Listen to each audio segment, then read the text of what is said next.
This video, I'm going to go over this small tankless hot water heater. And this is a gas powered, by the way, and it's from the company LiberLive. I think's what that is, the LiberLive tankless hot water heater. Now, just going over this thing, let me break down a few of the features.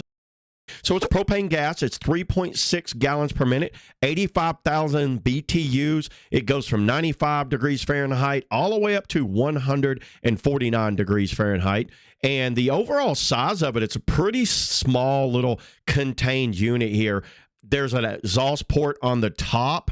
And just going over some of the safety features of this: flame out protection, overheated protection, anti-freeze protection, water pressure protection, pipe blockage, day burning, timeout protection, and excessive air pressure, whatever that is. You know what? I guess that's important. And if you guys want to know exactly on how a tankless hot water heater works, here's where the gas input is. Here's where the water input is. The water goes in here. Hot water goes, the cold water goes up, hits the burner, and it's like a fast on and then goes out the backside for hot water. Now I'm going to hook it up to just a small little inverter just to do some verified testing to make sure everything works on this thing.